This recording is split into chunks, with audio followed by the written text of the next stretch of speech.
Welcome to Core Concepts from Dent Gaming. Let's see this build.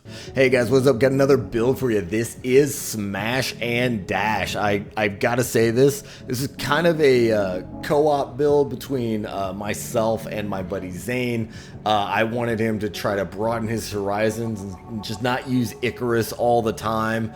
And he's like, well, I do like going fast and I like doing stuff, but why don't I just try another fast frame? And I'm like, all right, cool, let me help you with that. And so we came up with this. This is not the craziest of designs. It's actually fairly straightforward, but he wanted to make a melee build, and I recommended the laser dagger to him, and yeah, he went with that and didn't look back. But anyway, on the right arm we are running the Ludlow, which is just the king at suppressive fire. I just freaking love it. It's just awesome at range. It's awesome rapid fire. It's got a decent sized magazine. It's got a fast reload time.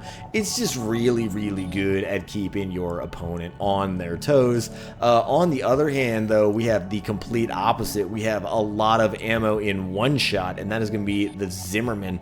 Really, really good attack power, really, really good impact, as you guys probably already know. Reload time of 2, it only shoots, you know, one and then the other, obviously being a shotgun. Ideal range is actually fairly high. This is a very, very choked shotgun, as you guys just saw. Super choked, and it's designed to hit like a freight train. It's also one of the few weapons that has impact like this that does not require a firing stance, and that is why it is very, very popular in PvP. Moving on the back, we are running the 70 vertical plasma missiles. These things are a lot of fun. They go up into the sky and then they rain death from above, which is super fun.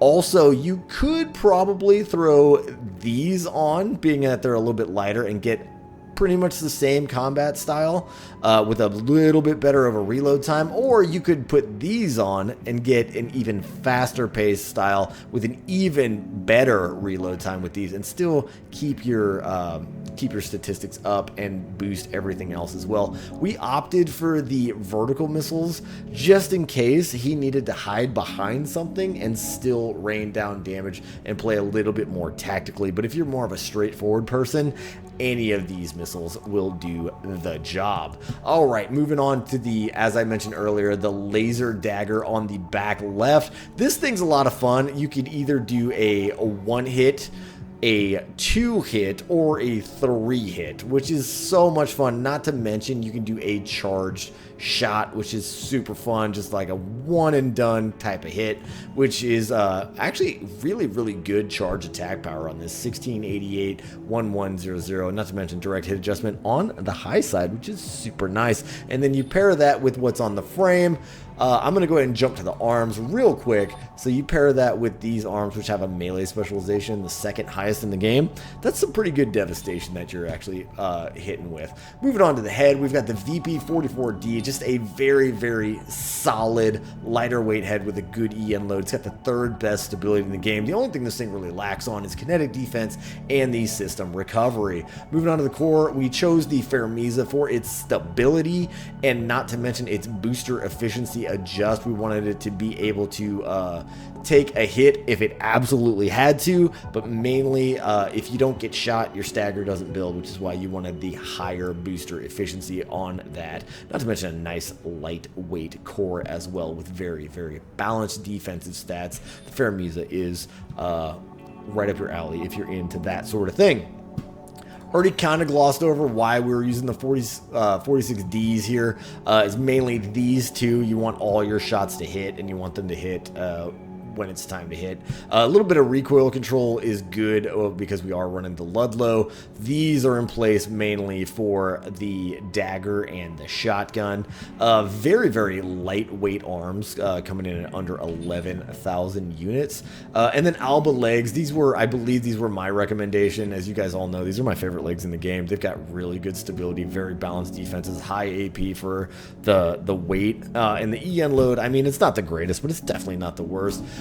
They are just, and they're pretty. And they're pretty and they're functional, so I love them.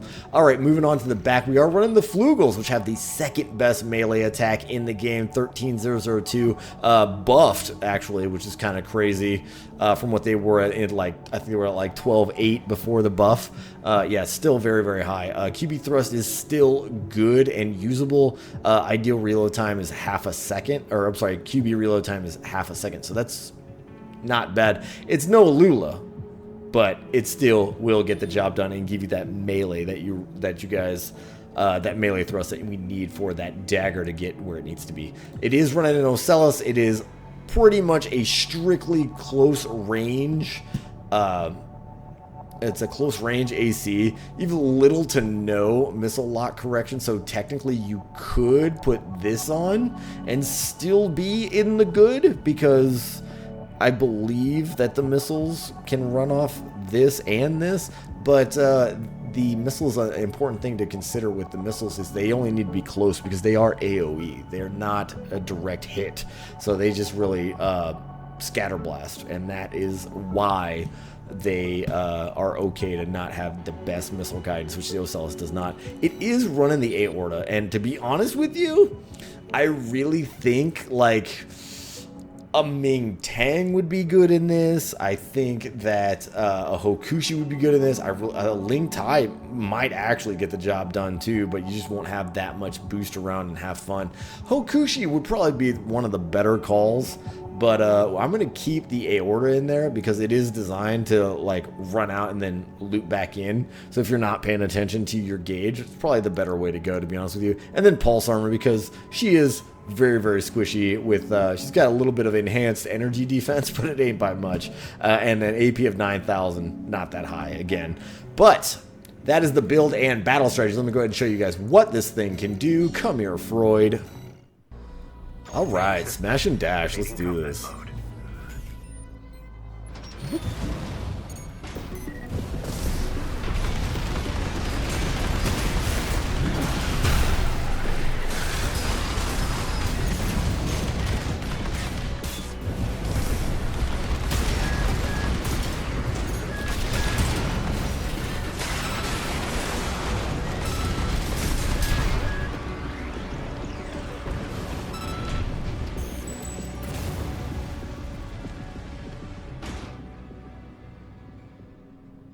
Alright guys, that was Smash and Dash. I'm uploading it now just for you. Here is the share ID. It's going to be ECTD05T8PM6Q. If you like him, take him. He's all yours. I had an absolute blast using this big giant robot to blow stuff up. Please like and subscribe. Thank you and goodbye.